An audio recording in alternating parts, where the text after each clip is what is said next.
Our suffering at the hands of these barbarians is the sole moral issue that remains after a quarter-century of violence, in which we vigorously backed the French effort to reconquer their former colonies, instantly demolished the 1954 diplomatic settlement, installed a regime of corrupt and murderous thugs and torturers in the southern sector where we had imposed our rule, attacked that sector directly when the terror and repression of our clients elicited a reaction that they could not withstand, expanded our aggression to all of Indochina with saturation bombing of densely populated areas, chemical warfare attacks to destroy crops and vegetation, bombing of dikes, and huge mass murder operations and terror programs when refugee generation, population removal, and bulldozing of villages failed, ultimately leaving 3 countries destroyed, perhaps beyond the hope of recovery, the devastated land strewn with millions of corpses and unexploded ordnance, with countless destitute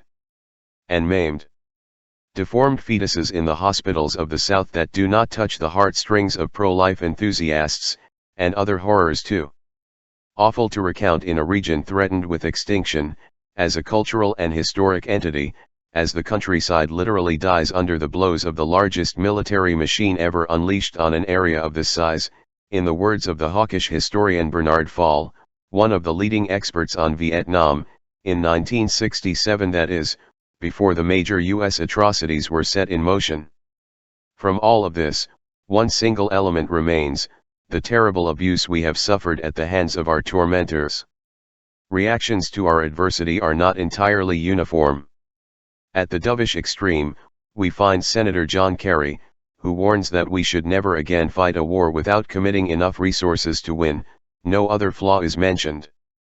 And there is President Carter, the noted moral teacher and human rights apostle, who assured us that we owe Vietnam no debt and have no responsibility to render it any assistance because the destruction was mutual, an observation so uncontroversial as to pass with no reaction.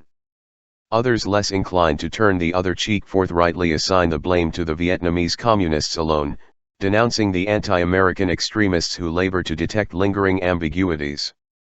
In the New York Times, we read stories headlined "Vietnam, trying to be nicer, still has a long way to go," with Asia correspondent Barbara Crossett reporting that though the Vietnamese are making some progress on the missing Americans, they are still far from approaching our lofty moral standards. And 100 others with the same tone and content. Properly statesmanlike, President Bush announces that it was a bitter conflict, but Hanoi knows today that we seek only answers without the threat of retribution for the past. Their crimes against us can never be forgotten, but we can begin writing the last chapter of the Vietnam War if they dedicate themselves with sufficient zeal to the MIAs.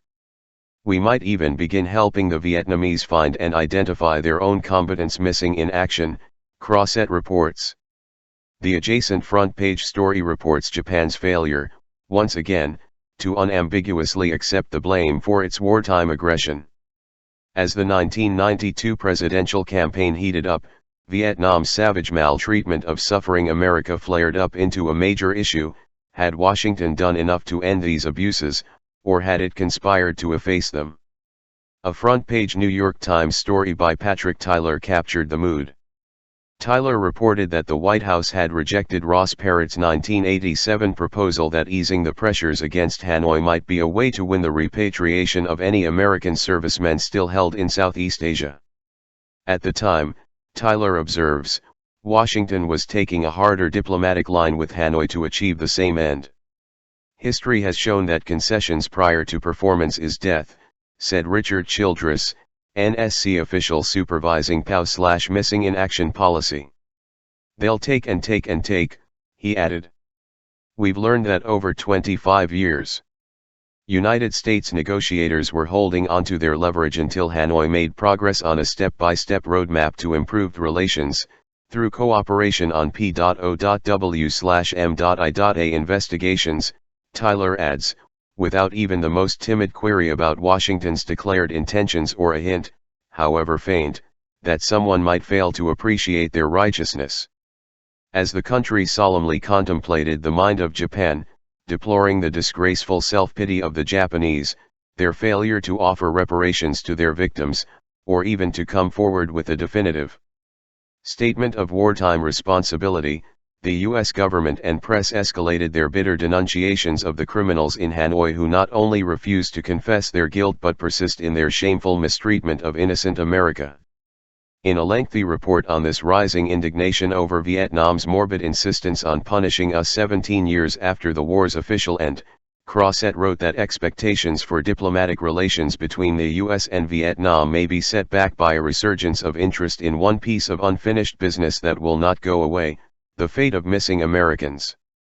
Properly incensed by Vietnam's iniquity, George Bush opened Year 500 in October 1991 by intervening once again to block European and Japanese efforts to end the embargo that the U.S. imposed in 1975, while Defense Secretary Dick Cheney reported to Congress that despite improved cooperation, the Vietnamese will have to do more before we grant them entry into the civilized world. Substantial progress on the missing in action issue is required as a condition for normalizing ties, Secretary of State James Baker said, a process that could take several years. Meanwhile, officials in one of the world's poorest countries continue to show irritation, as they did last week when the United States blocked a French proposal calling for the International Monetary Fund to lend money to Vietnam, The Times reported. Point 26. Chapter 10, Murdering History Segment 8/17. For a time, the embargo was imposed to punish Vietnam for yet another crime, its assault against Pol Pot in response to murderous Khmer Rouge attacks on Vietnamese border areas. The U.S. had striven to normalize relations despite Vietnam's cruel treatment of us, Barbara Crosset reports under the heading Indochina's Missing, an issue that refused to die. But, she continues, President Carter's efforts to open links to Hanoi were thwarted by Vietnam's invasion of Cambodia in 1978. Naturally, the saintly moralist could not overlook unprovoked aggression.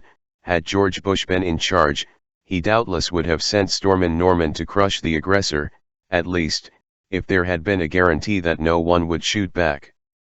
Carter's deep feelings about the war crime of aggression had been demonstrated for all to see by his reaction to Indonesia's invasion of East Timor in this case, not terminating a murderous assault on the population but initiating a comparable one.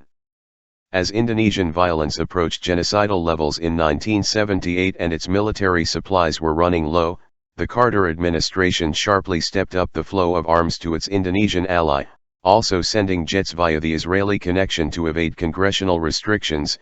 90% of Indonesian arms were US supplied, on the strict condition that they be used only for defensive purposes.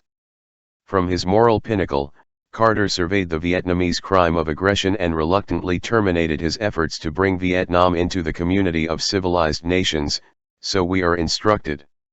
The principled U.S. opposition to the use of force in international affairs was revealed again through the 1980s, for example, by Washington's decisive support for Israel's invasion of Lebanon and the accompanying slaughter, the government media reaction to the World Court judgment in 1986 ordering the U.S. to desist from its unlawful use of force against Nicaragua, Bush's invasion of Panama to celebrate the fall of the Berlin Wall and the end of the Cold War, and much else. According to the USG Times version, Washington refused to normalize relations as long as a Vietnamese-backed government in Cambodia resisted a negotiated settlement to its civil war. Stephen Greenhouse, that is, the conflict with the Khmer Rouge, supplied by China and Thailand, and, indirectly, the US and its allies, and attacking Cambodian rural areas from their Thai sanctuaries. The reality is a bit different. The Carter administration chose not to accept the Vietnamese offer to re-establish relations, Raymond Garthoff observes, impelled primarily by its early 1978 tilt towards China and, accordingly, toward China's Khmer Rouge ally, well before Vietnam invaded Cambodia. Pol Pot proceeded to carry out the worst atrocities of his reign, concealed by the CIA in its later demographic study, presumably because of the U.S. connection. Unlike many European countries, the U.S. did not abstain at the UN on the legitimate government of Cambodia after the Khmer Rouge were expelled by the Vietnamese, but joined China in supporting the Khmer Rouge, Garthoff. The U.S. backed China's invasion to punish Vietnam, and turned to supporting the Thai-based coalition in which the Khmer Rouge was the major military element. The US encouraged the Chinese to support Pol Pot, as Carter's national security advisor, Zbigniew Brzezinski, later commented. Deng Xiaoping, a particular favorite of the Reagan-Bush administrations, elaborated, "It is wise to force the Vietnamese to stay in Kampuchea because they will suffer more and will not be able to extend their hand to Thailand, Malaysia, and Singapore, which they no doubt would have proceeded to conquer had they not been stopped in time."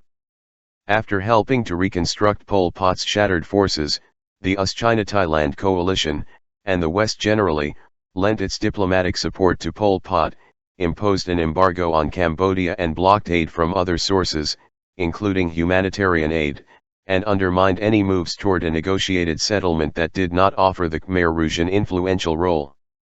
The US even threatened Thailand with loss of trade privileges if it refused to support the Khmer Rouge, the Far Eastern Economic Review reported in 1989.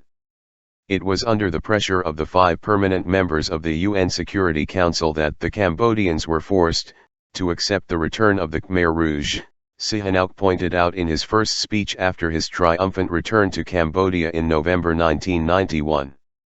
A year earlier, he had informed US journalist T.D. Allman that to save Cambodia, all you had to do in 1979 was to let Pol Pot die. Pol Pot was dying and you brought him back to life.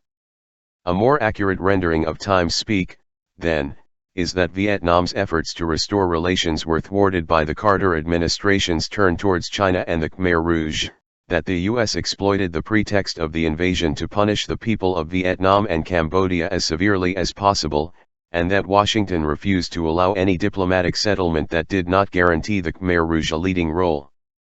By expelling this tacit US ally from Cambodia, bringing to an end atrocities that peaked after Carter's tilt toward China, hence toward Pol Pot, and then keeping him at bay, Vietnam may have earned the thanks of most Cambodians, Globe editor H.D.S.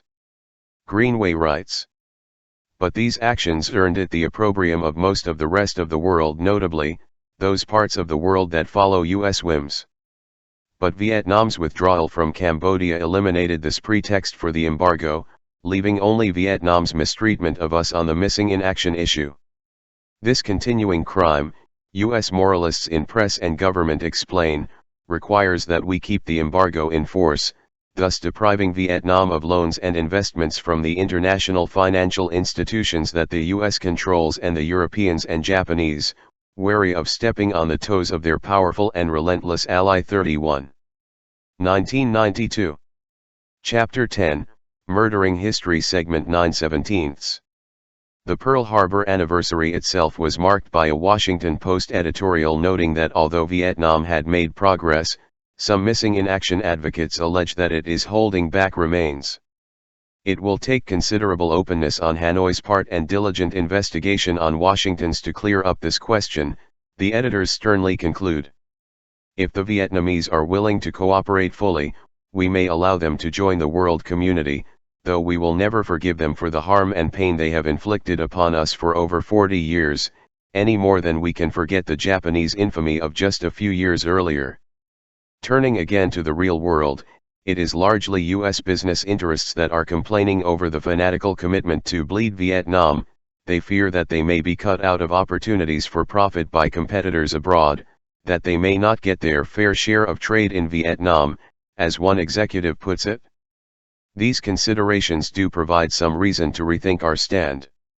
We might relent, the press reports, if Vietnam agrees to 2 years of excavations, takes steps to open our way to Laos and Cambodia, promises to turn over any remains that may ever be found, and grants us immediate access to the Vietnamese countryside and to military archives.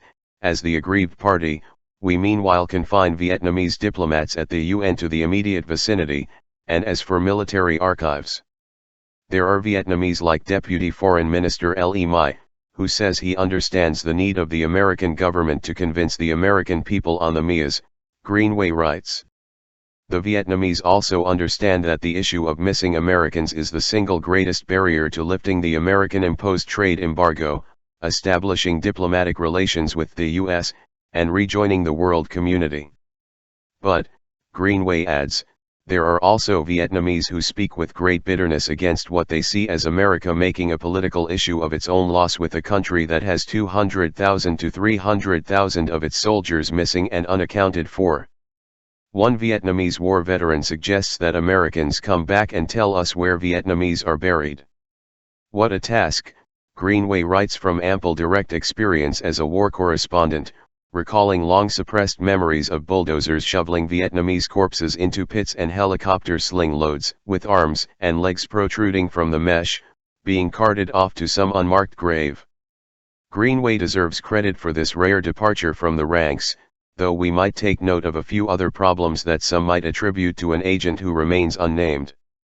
None of this, hardly a secret, stands in the way of allowing the U.S. to rejoin the world community, or calls for whether remorse or even self-reflection, not to speak of reparations for ghastly crimes.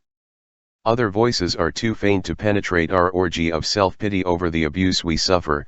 For example, the surgeon who carried out a delicate operation in February 1990 to remove a US-made shell from the arm of one of the many victims killed or maimed by unexploded ordnance after the fighting ended.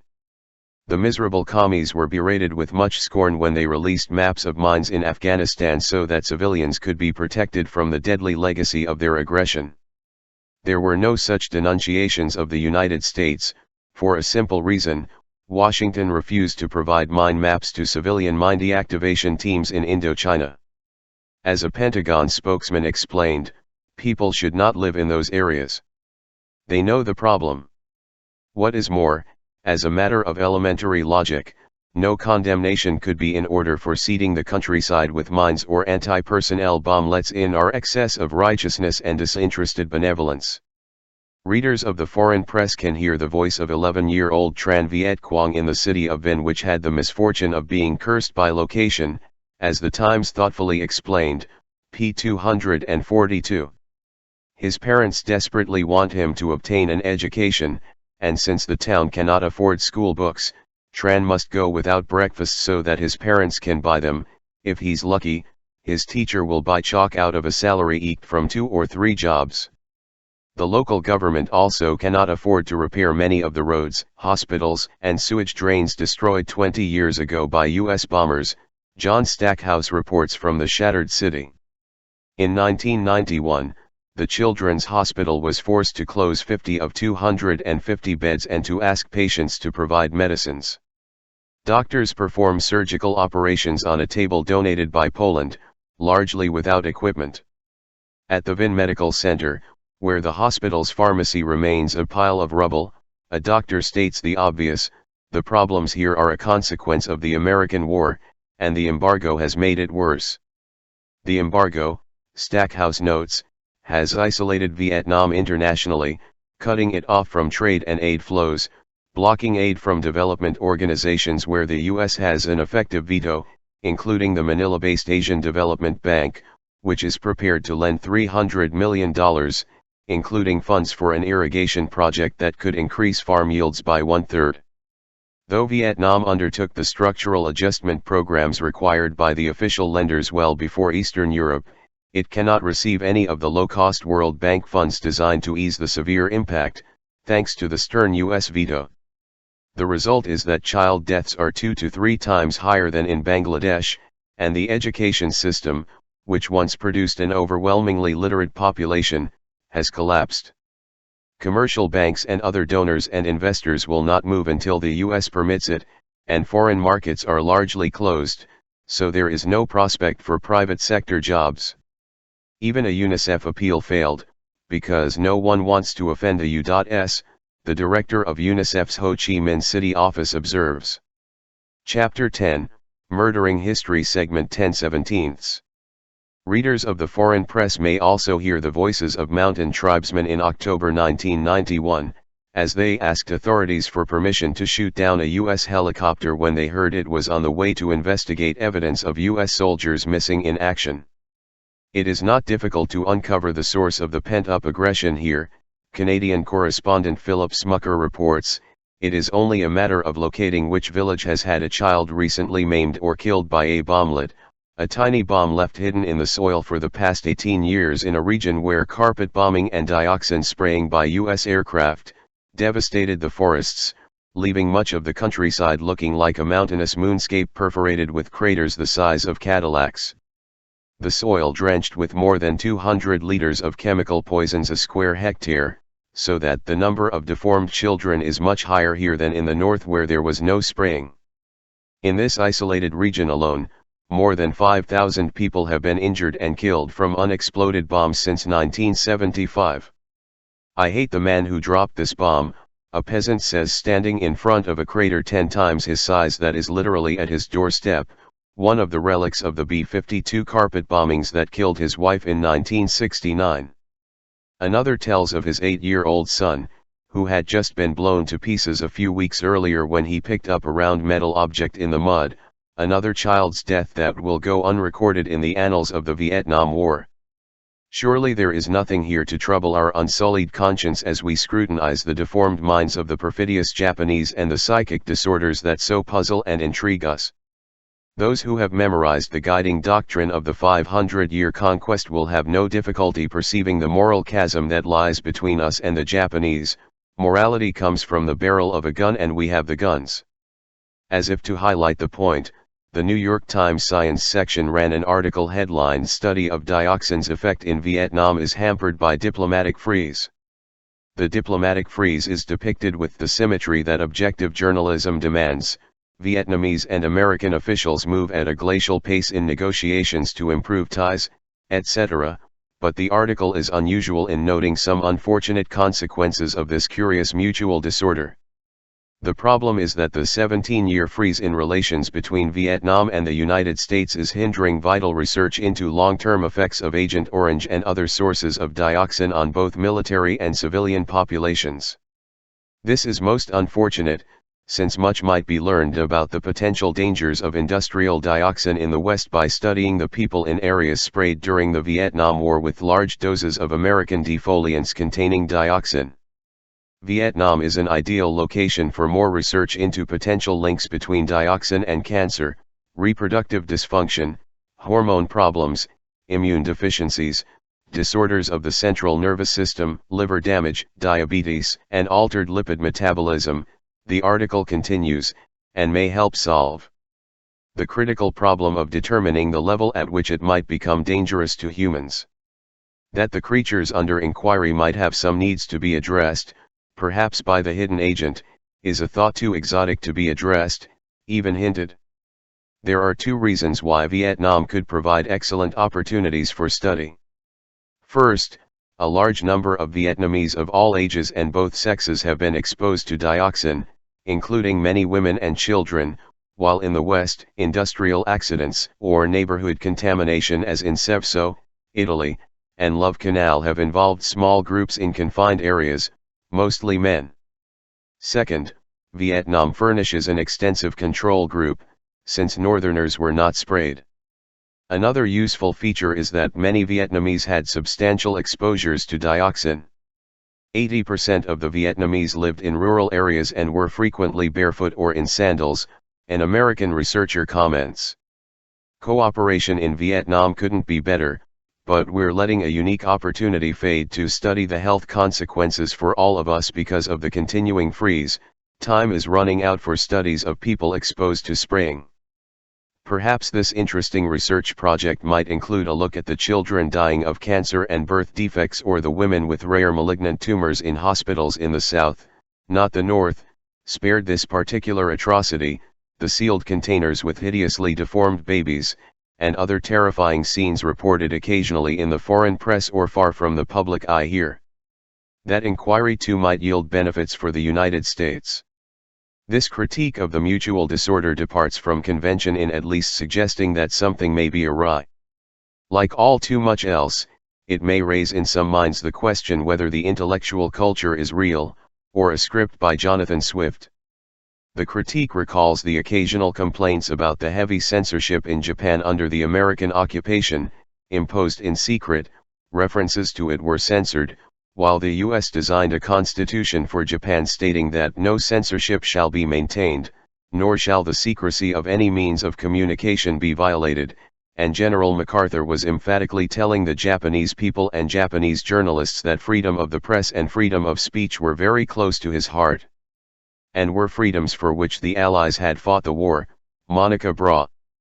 The censorship had been instituted at once and was maintained for 4 years, by which time the purge of dissidents made it less important.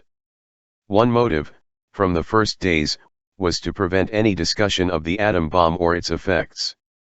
These were kept as secret as possible within Japan because of concerns that the truth might disturb public tranquility and imply that the bombing was a crime against humanity, one censor declared as he barred an eyewitness account of the Nagasaki atrocity. Even Japanese scientific papers were barred. That did elicit some objections, but not because the censorship hindered treatment of survivors, an issue largely ignored, rather, because a unique opportunity to learn more about radiation damage was being lost. Chapter 10, Murdering History Segment 11/17. As America contemplated Japan's crimes on the 50th anniversary, a new book appeared on the one American atrocity that has indeed been recognized, the My Lai massacre in March 1968. American reviewers were shocked to learn that the infamous Lt. Cali, who commanded the killers, served less than 3 years of confinement in his bachelor officer quarters before he was paroled and now enjoys life as a Georgia businessman, driving his Mercedes sedan from his pleasant home to the shopping mall where his jewelry store is located. Concluding his reflections on the massacre, the Washington Post reviewer observes, "Any book on this subject ultimately shirks its responsibility unless it clearly tracks the fault down to the complex light and dark of the individual human soul." In the London Financial Times, Justin Wintle had a different reaction. Like nearly every other book about Vietnam published in the West, 4 Hours in My Life focuses on America, and the damage done to the American self-esteem. The other half of the equation is marginalist. Although the authors dutifully record the eyewitness accounts of a handful of survivors of My Lai, the engulfing sorrow that still pervades Quang-Gai as a result of 8 years' occupation by US and South Korean forces is here unsung. Instead, the reader is swamped by any amount of often trivial biographical detail pertaining to the lives of nearly every American mentioned in the text. That pattern had been set early on. Few winced when the New York Times published a think piece from My Lai on the 5th anniversary of the massacre, in March 1973, noting that the village and region remained silent and unsafe, though the Americans were still trying to make it safe by relentless bombardment and shelling. The reporter quoted villagers who accused the Americans of killing many people, adding philosophically, "They are in no position to appreciate what the name My Lai means to Americans." The Washington Post review observes the laws of political correctness by enjoining us to plumb the depths of the individual human soul with its dark complexities, to seek the answer to My Lai in some universal fault of the human species, not in U.S. policies and institutions. The laws prescribe that the U.S. only reacts to the crimes of others, and has no policies beyond a general benevolence. In Quang-Gai province, no policies beyond trying to make it safe for the suffering Vietnamese who we are protecting.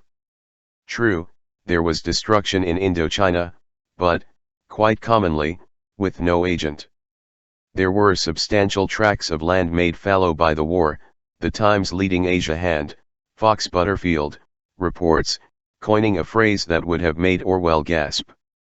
His colleague Craig Whitney summarized the legacy of the war, the punishment inflicted on the Vietnamese and their land when the communists were allowed to operate in it and the villagers driven from the ancestral homes by the fighting. It was all some natural disaster, inexplicable, except by musing on the darkness of the individual human soul, perhaps. The British reviewer recommended a step beyond, a look at the objectives of Washington's policy makers, not merely the soul of Lt. Cali and the half-crazed GIs in the field who carried out the brutal massacre, knowing only that every Vietnamese in the ruins of a Quang-Gai village man, woman, or child was a potential threat to their lives. As a first step in determining these objectives, we might inspect Operation Wheeler Wallowa, in which the official body count listed 10,000 enemy, including the victims of My Lai. In his detailed study of this and other mass murder operations of the period, Newsweek bureau chief Kevin Buckley writes that My Lai was a particularly gruesome application of a wider policy which had the same effect in many places at many times. For example, in one area of 4 villages where the population was reduced from 16,000 to 1,600, or another where the U.S. military command's location plots reveal that B-52 bombings were targeted precisely on villages, and where helicopters chased and killed people working in the fields. Of course, the blame for that could not have been dumped on a stumblebum lieutenant. Buckley commented, Cali was an aberration, but Wheeler Wallowa was not. Or many other operations like it, a fact that brings certain thoughts to mind. North American relief workers in Quangai knew of the My Lai massacre at once, but, like the local population, took no particular notice because it was not considered out of the ordinary. Retired Army officer Edward King wrote that My Lai represented to the average professional soldier nothing more than being caught up in a cover-up of something which he knew had been going on for a long time on a smaller scale. By accident, the military panel investigating the My Lai massacre found another much like it a few miles away, at Maikee, but dismissed charges against the commanding officer on the grounds that it was a perfectly normal operation in which a village was destroyed with about 100 people killed and the remnants forcibly relocated, much like the remnants of My Lai, sent to a waterless camp on Batanon Peninsula over which floated a banner reading, "We thank you for liberating us from communist terror." There, they were subjected to Operation Bold Mariner, which tried to make that region safe with probably even greater slaughter and ecological devastation. Could there be another candidate for war crimes trials, beyond General Yamashita and 1,000 others executed for their crimes in the Pacific War? Chapter 10, Murdering History, Segment 12/17. 6 on Sensitivity to History. Recall that one of the character flaws we discover in exploring the mind of Japan is their clumsy attempts to sanitize the past and the complete absence of a sense in Japan of their own history, much like the Soviet officials who mobilized every conceivable weapon to suppress the public's memory of the grisly episodes that form the larger cancer of history, finally in vain, because you can't murder history. Or can you? The fate of the Indochina Wars in U.S. ideology illustrates our right to pontificate on this issue. A still more recent example is the Central America episode of the past decade. Some future historian will gaze in wonder at our self-flagellation over the monstrous atrocities we perpetrated there, surpassing even the earlier achievements that have helped to keep our backyard in deepest misery. The very idea of an American intellectual judging others on how they come to terms with their history is so astounding as to leave one virtually speechless. Who among us, from the earliest days, has failed to come to terms with the truth about slavery or the extermination of the native population? Can there be a resident of civilized New England, for example, who has not committed to memory the gruesome details of the first major act of genocide, the slaughter of the Pequot Indians in 1637, the remnants sold into slavery? Who has not learned the proud words of the 1643 Puritan account of these inspiring acts, describing the official dissolution of the Pequot nation by the colonial authorities, who outlawed even the designation Pequot so that the name of the Pequots, as of Amalek, is blotted out from under heaven, there being not one that is, or, at least, dare call himself a Pequot? Surely every American child who pledges allegiance to our nation under God is instructed as to how the Puritans borrowed the rhetoric and imagery of the Old Testament, consciously modeling themselves on His chosen people as they followed God's command, smiting the Canaanites and driving them from the Promised Land. Neil Salisbury. Who has not shown Hansay while studying the chroniclers who extolled our revered forebears as they did the Lord's work in accord with the admonitions of their religious leaders, fulfilling their divine mission with a pre-dawn surprise attack on the main Pequot village while most of the men were away, slaughtering women, children, and old men in true biblical style? In their own words, the Puritans turned the huts into a fiery oven in which the victims of the most terrible death that may be were left frying in the fire and the streams of blood quenching the same, while the servants of the Lord gave the praise thereof to God, who had wrought so wonderfully for them. Can there be anyone who has not asked whether our history might offer some later resonances of this exultation over the extermination of those who had exalted themselves in their great pride, arrogantly refusing to grant us what they have? Or if southern Connecticut is too remote for intellectual and moral guides in our greatest city, then surely they could not have failed to immerse themselves in the records of the actions that cleared the New York region of the native scourge only a few years later. For example, the account by David de Vries of his experiences in Lower Manhattan in February 1643, while Dutch soldiers massacred peaceful Algonquin Indians right across the Hudson, finally exterminating or expelling almost all Native Americans from the New York metropolitan area. The killers in this case preferred another favored model of the Founding Fathers. Considering they had done a deed of Roman valor in murdering so many in their sleep, where infants were torn from their mothers' breasts, and hacked to pieces in the presence of the parents, and the pieces thrown into the fire and in the water, and other sucklings, being bound to small cradle boards, were cut, stuck, and pierced, and miserably massacred in a manner to move a heart of stone. Some were thrown into the river, and when the fathers and mothers endeavored to save them, the soldiers would not let them come on land but made both parents and children drown. Not unlike the Rio Sumpul massacre on the Salvador-Honduras border in 1980, the first major atrocity of the US-run war in El Salvador, which someday perhaps the New York Times may even discover, and countless other operations of the elite battalions fresh from their US training, armed with US arms, and guided by the doctrines we have taught them for many years. Chapter 10, Murdering History Segment 13/17. No one can accuse us of concealing the actions that cleared the New York area. The facts are, after all, readily available to everyone in Native American place names in New York City, prominently published by the Museum of the City of New York. The spectacle of our sensitivity to history is too obscene to merit review, though neglect would not be quite the right word.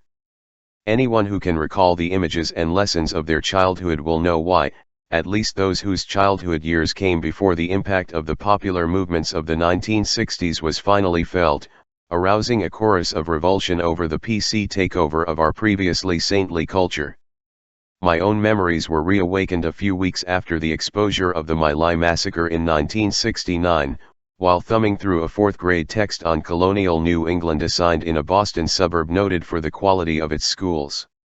The children indeed read a fairly accurate account of the slaughter of the Pequots, which was applauded, much in the manner of the Puritan record of 1643.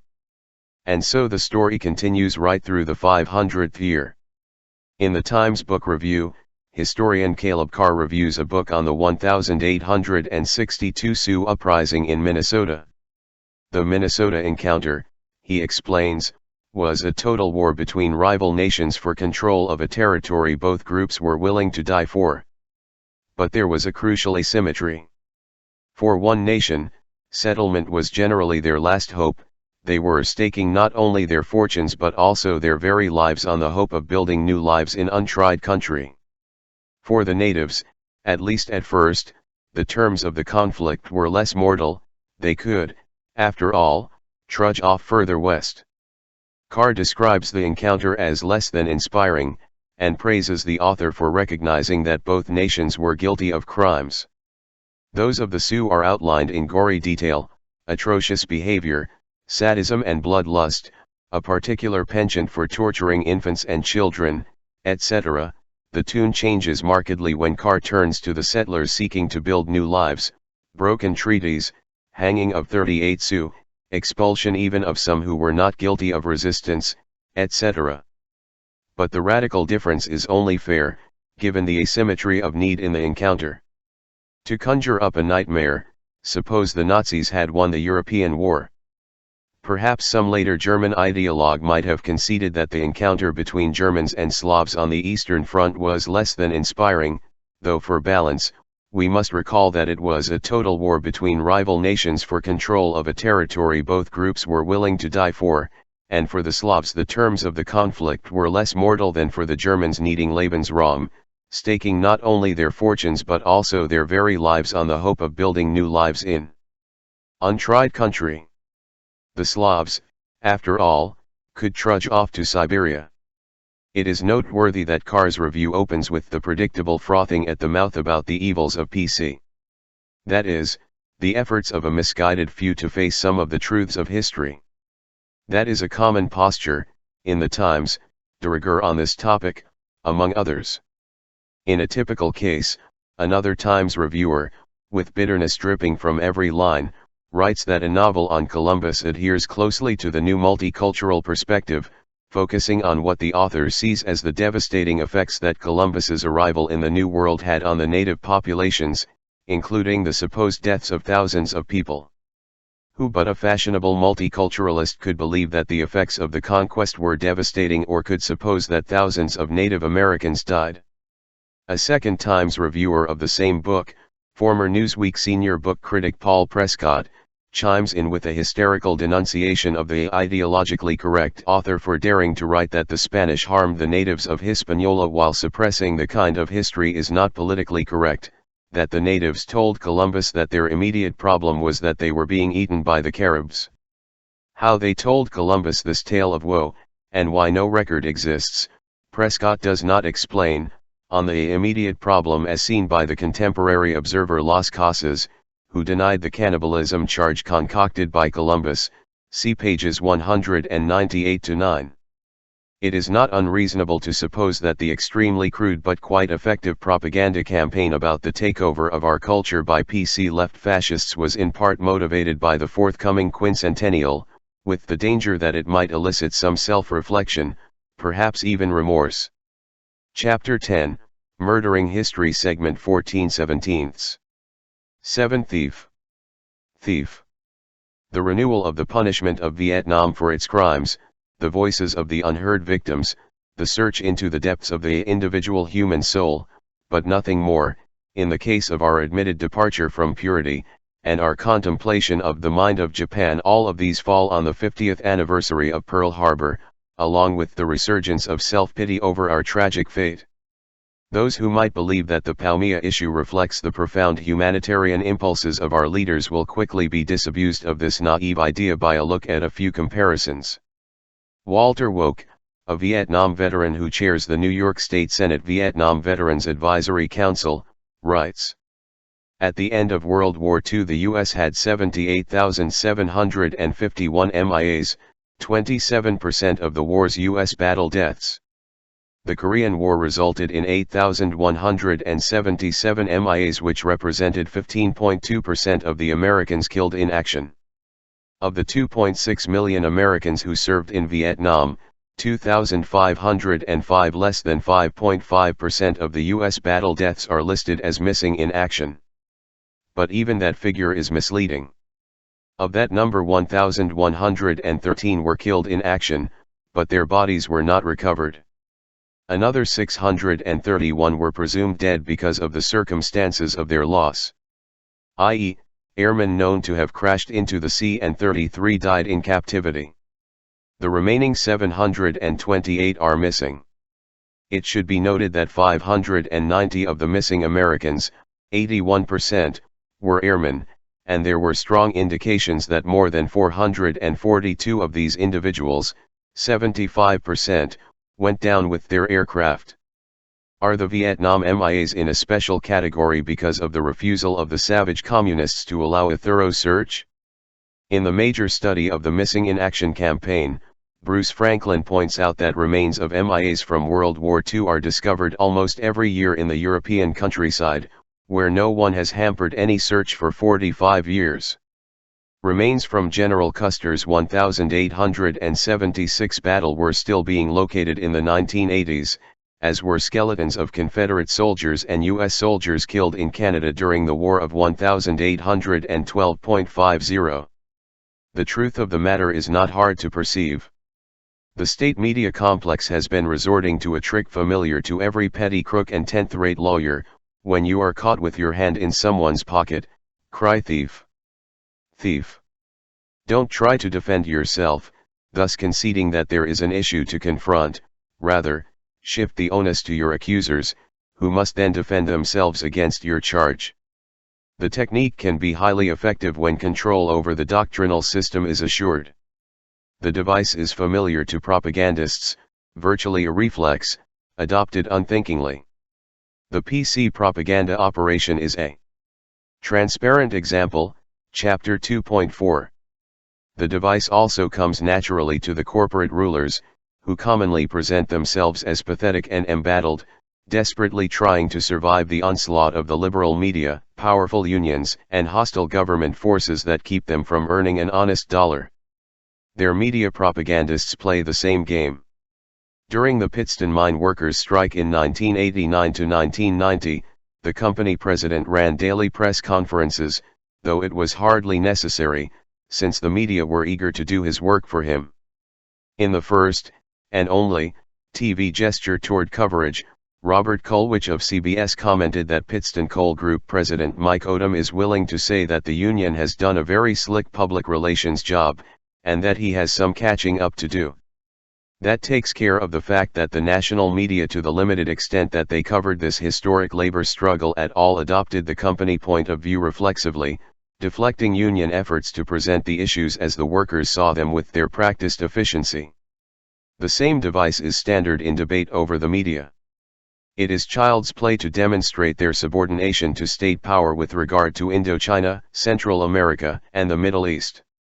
Accordingly, the sole issue we are permitted to discuss is whether the media went too far in their adversarial zeal, perhaps even undermining the foundations of democracy, the questions pondered in the solemn deliberations of the Trilateral Commission and Freedom House. An academic study of the media on Central America and the Middle East, led by a man with proper liberal credentials, considers only the question of the anti-establishment fervor of the media. Was it too extreme, or did they manage to keep it within tolerable bounds? As in this case, the thief technique is particularly effective when the analyst can be placed at the outer limits of dissidence. Thus, longtime NPR Middle East correspondent Jim Laterman inquires into the fervent support of the U.S. media for the cause of the Palestinians, their manipulation by Yasser Arafat, and their consuming hatred of Israel, all so obvious to any reader.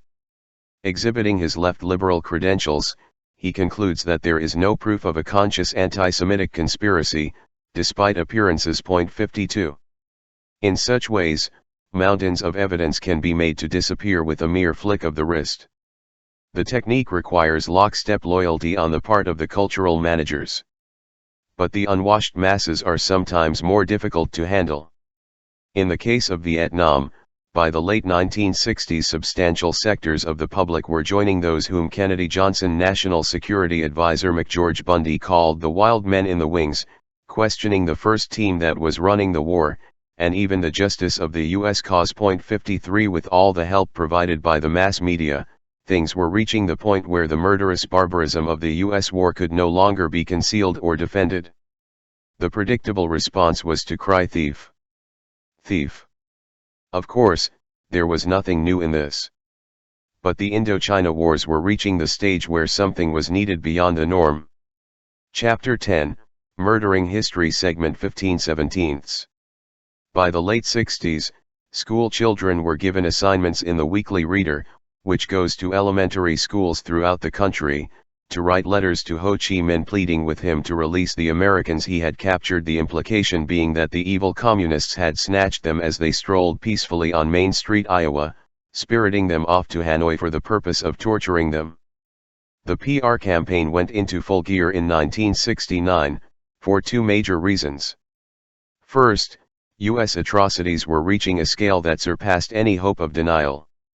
Defense against the charges being impossible, the debate must be transferred to the evil nature of the enemy, his crimes against us. Second, corporate America had determined that the war must end. It would therefore no longer be possible to evade diplomacy and negotiations. But the Eisenhower-Kennedy-Johnson doctrine still held firm. Diplomacy is not an option because the U.S. and its clients were too weak politically to hope to prevail in the arena of peaceful competition. Accordingly, Nixon and Kissinger radically accelerated and expanded the violence, and sought in every way to deflect unwanted negotiations. The device used was to raise demands on prisoner return that no belligerent had ever so much as considered in the past, in the hope that Hanoi would keep to traditional Western standards and reject them, so that the commie rats could be denounced for their infamy and the negotiations could be delayed. After the war's end, a new motive arose. The destruction of Indochina was not considered a sufficient victory. It was necessary to continue to strangle and crush the Vietnamese enemy by other means: refusal of diplomatic relations, economic warfare, and the other devices available to the toughest guy on the block. The cause was taken up by President Carter, accelerated as he made his tilt toward China in early 1978. It has been pursued since by his successors, with the support of the political class generally. Its current manifestations, we have just reviewed. This resort to the thief technique was a brilliant success throughout, thanks to the compliance of the institutions of indoctrination. Franklin reviews the matter in some detail, showing how the press leaped into the fray on command while filmmakers and TV pursued the ingenious strategy of selecting the best publicized atrocities of the U.S. and its client and rearranging personnel to transform them into crimes of the enemy. The supreme cynicism of the enterprise is highlighted by the maneuvers that had to be undertaken to shift from professed outrage over Pol Pot atrocities itself an utter fraud in elite circles, as demonstrated conclusively by their reaction to U.S. atrocities in Cambodia a few years earlier and to those of the US-backed Indonesian client in Timor in the very same years 54, to a complex stand in which Pol Pot is condemned as the very symbol of communist horror, while the Vietnamese invasion that saved Cambodia from his atrocities is shaped into a still more monstrous communist atrocity, and the quiet U.S. support for Pol Pot is somehow finessed. Even that task was effortlessly accomplished. And the ideological institutions shifted gears smoothly when the Cambodia pretext was lost and only the POW/missing in action issue remained to justify the torture of the people of Indochina. Michael Vickery makes the important point that every time Vietnam has had a chance, however slight, to escape from the conditions left from the cruel and destructive era of French colonialism, the U.S. has stepped in to block that opportunity. When the Geneva Settlement of 1954 laid the basis for unification with countrywide elections, the U.S. barred that option, recognizing that the wrong side would surely win.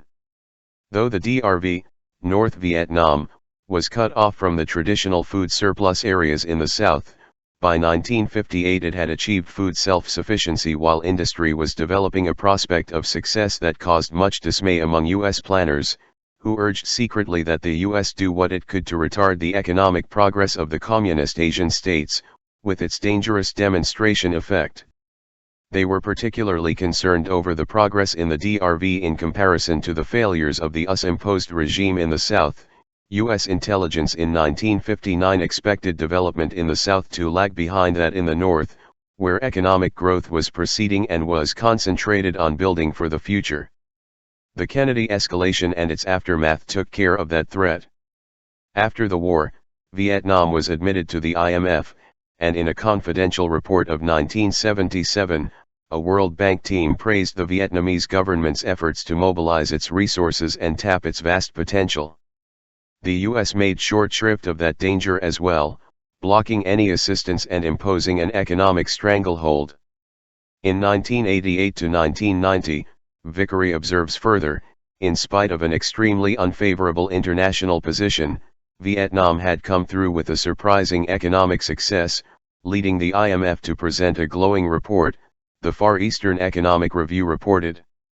The response was George Bush's renewal of the embargo, and in the ideological institutions, a revival of lagging fervor over the abuse we endure at the hands of the criminal aggressors. There is method in the madness. Apart from the principled opposition to Third World development out of U.S. control, it is important for subject peoples to understand that they dare not raise their heads in the presence of the master. If they do, not only will they be devastated by overwhelming violence, but they will continue to suffer, as long as we deem it in our interests.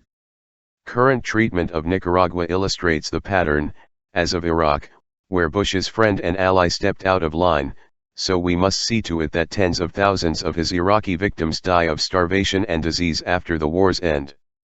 The West sternly destroys the weapons of mass destruction it provided to this monster when it was profitable and advantageous to do so, while unleashing the destructive power of another weapon of mass destruction, the effective withdrawal of food and other necessities from the Iraqi people.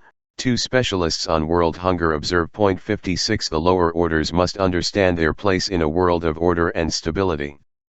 In its editorial on Vietnam marking the Pearl Harbor anniversary, the editors of the Washington Post note the abiding irony that the United States lost the war in a military sense but ended up imposing a victor's terms for normalization.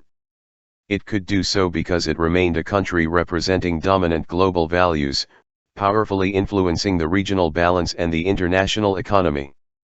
This is how all the concessions came to be made by Vietnam. The statement has merit, though a little amplification is in order. The dominant global values extolled by the Post editors are the values of those who wield the sword and thereby set the rules. It would be difficult to find an example in the 500-year conquest as sordid, dishonest, and cowardly as the carefully contrived display of self-pity on the part of the murderous aggressors who destroyed 3 countries, leaving mountains of corpses and countless others maimed and orphaned, in order to block a political settlement that they knew their clients were too weak to sustain, a fact that is clear from the internal record, has been developed in detail by military historians, and is recognized even by the most fanatic government scholars. 58. The abiding irony is that this shameful performance proceeds, untroubled, alongside our musings about the defects of the Japanese psyche. Chapter 10, Murdering History, Segment 16/17. 8. A date which does not live in infamy. The irony, to use a word that hardly meets the need, is heightened by another anniversary that did not reach threshold. The 50th anniversary of the date which will live in infamy coincided with the 30th anniversary of John F. Kennedy's escalation of the Vietnam conflict from large-scale international terrorism to outright aggression. On October 11, 1961, Kennedy ordered dispatch of a U.S. Air Force Farmgate Squadron to South Vietnam, 12 planes especially equipped for counterinsurgency warfare, combat-modified T-28 fighter bomber trainers, SC-47S and B-26 bombers, soon authorized to fly coordinated missions with Vietnamese personnel in support of Vietnamese ground forces. On December 16, Defense Secretary McNamara authorized their participation in combat operations. These were the first steps in engaging U.S. forces directly in bombing and other combat operations in South Vietnam from 1962, along with sabotage missions in the north. These 1961 to 1962 actions laid the groundwork for the huge expansion of the war in later years. 59. As we have seen, the anniversary did not pass entirely unmarked. Bush chose the occasion almost 30 years to the day after Kennedy's first major step in this fateful direction to block the admission of Vietnam to the world community, and the propaganda apparatus orchestrated a revival of its POW/missing in action hypocrisies. To the best of my knowledge, the conjunction of anniversaries reached the media 3 times, Michael Albert, Z Magazine, and Alexander Coburn, Nation, Los Angeles Times. 60. In a world of truth and honesty, that failure could be attributed to the distinction between the 2 cases, so large as to make the comparison irrelevant and unfair. It hardly makes sense to draw a comparison between Japan's attack on a naval facility in a U.S. colony, after some relevant earlier interactions, and the first major act of aggression against a defenseless civilian society 10,000 miles away. History offers no controlled experiments, but those who seek an analogy might, perhaps, compare Japan's sneak attack to the U.S. bombing of Libya in 1986, carefully timed for the 7 p.m. EST National Evening News. The Reagan PR folks borrowed a leaf from Lyndon Johnson, who had ordered the bombing of North Vietnam in retaliation for the alleged Tonkin Gulf incident in August 1964 for 7 p.m. EST, though the military could not oblige in that case. But this comparison too, one might argue, is still unfair to the Japanese. The U.S. attack on Libya was aimed at civilian targets, on fraudulent pretexts. The Tonkin Gulf retaliation too was readily detected to be a fraud, outside the compliant mainstream. 61. Such thoughts are doubtless too outlandish to pursue. Let us therefore put them aside, though some might find something in them to consider as we turn to year 501. The coincidences of 1991 to 1992 are striking: great indignation on the 50th anniversary of Pearl Harbor, the backgrounds carefully sanitized, sober contemplation of the mind of Japan and the social and cultural flaws revealed therein, silence on the 30th anniversary of John F. Kennedy's direct attack against the civilian society of South Vietnam. The combination is a rare tribute to the moral cowardice and intellectual corruption that are the natural concomitants of unchallenged privilege. One last coincidence might be noted, of no small interest in itself.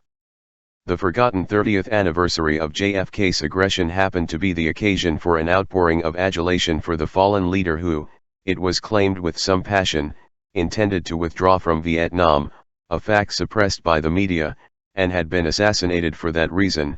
It was prominently charged. The odd admiration for Kennedy, the lonely hero, struck down as, and perhaps because, he sought to prevent a U.S. war in Vietnam, adds an interesting touch to the questions of Hansei that might find some small place in the 500th year. This 1991-1992 drama proceeded at several levels, from cinema to scholarship, engaging some of the best-known Kennedy intellectuals as well as substantial segments of the popular movements that in large part grew from opposition to the Vietnam War.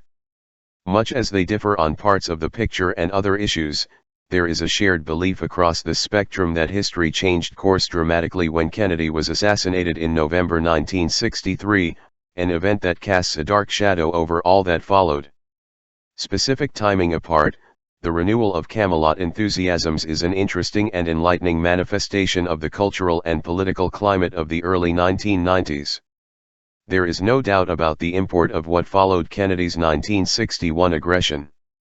The nature of his plans and the reaction to them is therefore of great interest. The perception of current reality, the shaping of memories, and ideas about a better future could be significantly affected by the truth of the matter.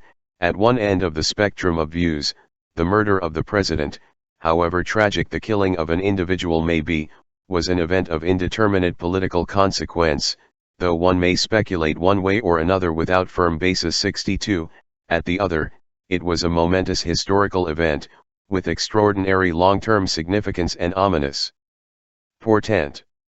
There are many sources of evidence that bear on the question. In particular, the record of internal deliberations is available far beyond the norm.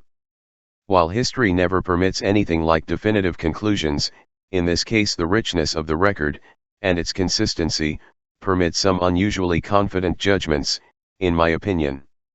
The issue has aroused sufficient interest to merit a separate discussion, presented elsewhere, which I will only summarize here. The basic story that emerges from the historical and documentary record seems to me, in brief, as follows. Chapter 10, Murdering History, Segment 17/17. Policy towards Vietnam fell within the general framework of doctrine that had been established for the post-World War II global order, and faced little challenge until the general framework was modified in the early 1970s. The U.S. quickly threw in its lot with France, fully aware from the start that it was opposing the forces of Indo-Chinese nationalism and that its own clients could not withstand political competition. Accordingly, resort to peaceful means was never an option, rather, a dire threat to be avoided. It was also understood, throughout, that domestic support for the U.S. wars and subversion was thin. It was therefore necessary to wind the operation up as quickly as possible, leaving Indochina under the control of client regimes, to the extent feasible. Basic policies held firm in planning circles, and among elites generally, from 1950 into the early 1970s, though by the end questions of feasibility and cost were seriously raised. The Geneva Agreements of 1954 were at once subverted. The U.S. imposed a fragile client regime in what came to be called South Vietnam. Lacking popular support, the regime resorted to large-scale terror to control the population, finally eliciting resistance, which it could not control. As Kennedy took office, collapse of the U.S. position seemed imminent. Kennedy therefore escalated the war to direct U.S. aggression in 1961 to 1962. The military command was exuberant over the success of the enhanced violence, and thought that the war could soon be wound up, leading to U.S. withdrawal after victory. Kennedy went along with these predictions, though with reservations, never willing to commit himself to the withdrawal proposals. By mid-1963, coercive measures appeared to be successful in the countryside, but internal repression had evoked large-scale urban protest. Furthermore, the client regime was calling for a reduction of the U.S. role or even U.S. withdrawal, and was making overtures for a peaceful settlement with the North.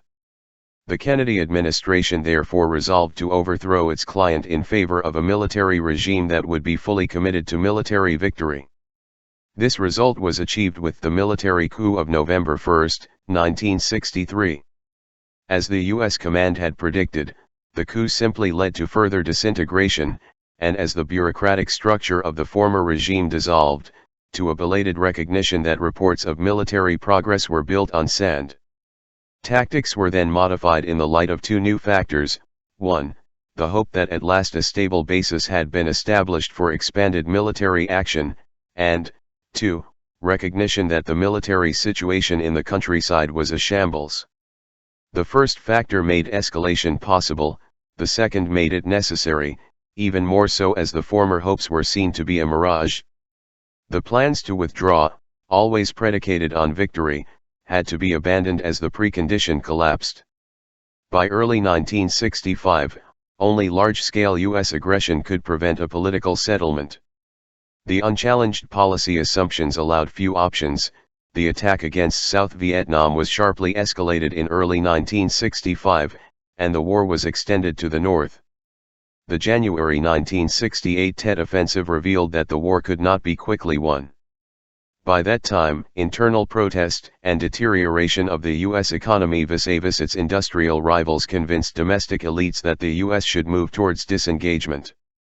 These decisions set in motion the withdrawal of U.S. ground forces, combined with another sharp escalation of the military assault against South Vietnam and by now all of Indochina, in the hope that the basic policies could still somehow be salvaged. Negotiations continued to be deferred as long as possible, and when the U.S. was finally compelled to sign a peace treaty in January 1973, Washington announced at once, in the clearest and most explicit terms, that it would subvert the treaty in every crucial respect. That it proceeded to do, in particular, by increasing the violence in the South in violation of the treaty, to much domestic acclaim as the tactic appeared to be successful. The dissident press could tell the story, but the mainstream was entirely closed to such heretical truths, and still is. A ban maintained with impressive rigor. 64 These actions of the U.S. and its client again elicited a reaction, and the client regime again collapsed. This time the U.S. could not enter to rescue it. By 1975, the war ended. The U.S. had achieved only a partial victory. On the negative side, the client regimes had fallen. On the positive side, the entire region was in ruins, and there was no fear that the virus of successful independent development might infect others. Improving the picture further, the region was now insulated from any residual danger by murderous military regimes that the U.S. helped install and strongly supported. Another consequence, predictable years earlier, was that the indigenous forces in South Vietnam and Laos, unable to resist the U.S. onslaught, had been decimated, leaving North Vietnam as the dominant force in Indochina. 65 As to what would have happened had these forces survived and the countries allowed to develop in their own ways, one can only speculate.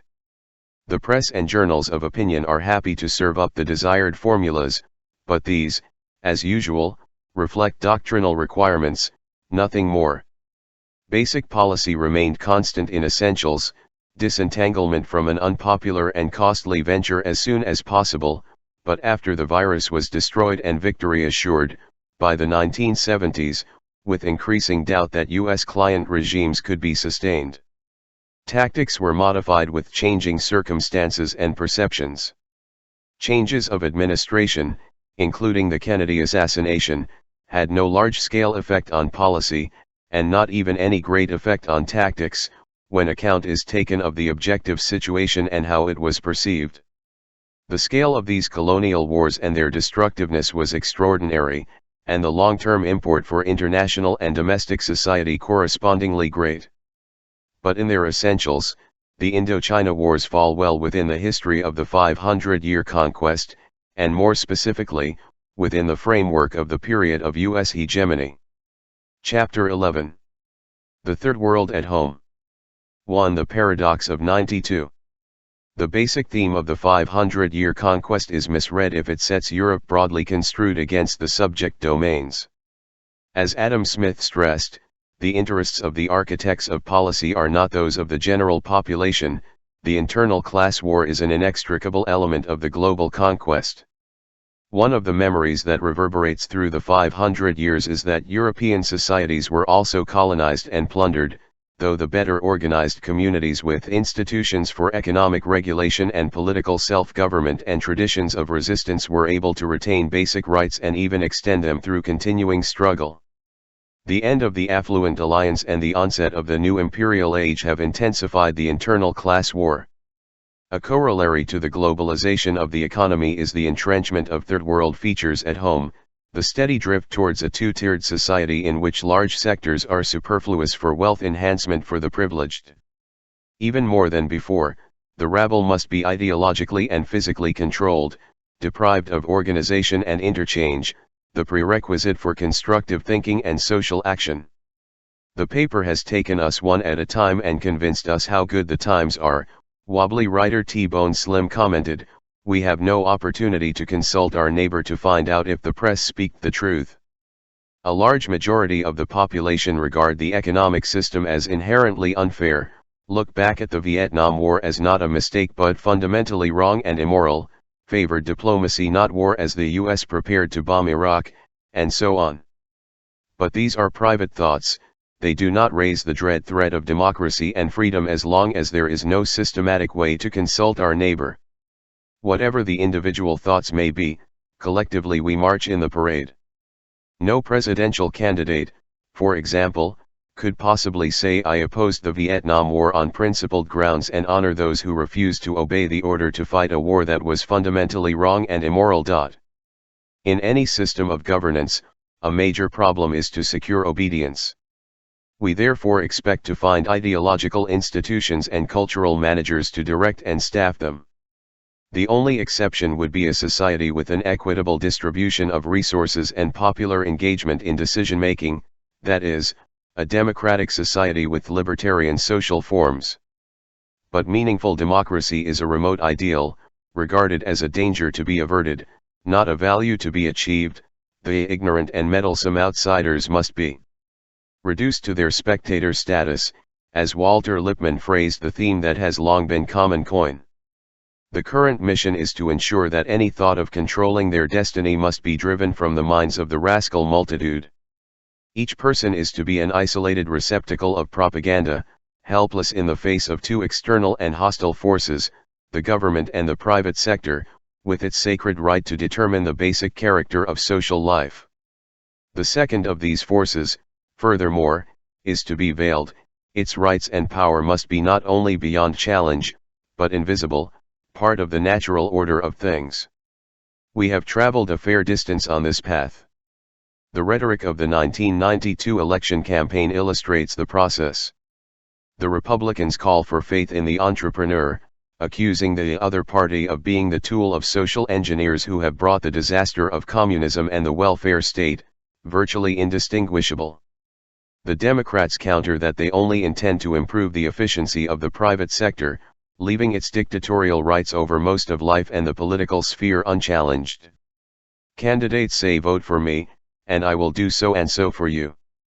Few believe them, but more important, a different process is unthinkable, that in their unions, political clubs, and other popular organizations people should formulate their own plans and projects and put forth candidates to represent them. Even more unthinkable is that the general public should have a voice in decisions about investment, production, the character of work, and other basic aspects of life. The minimal conditions for functioning democracy have been removed far beyond thought, a remarkable victory of the doctrinal system.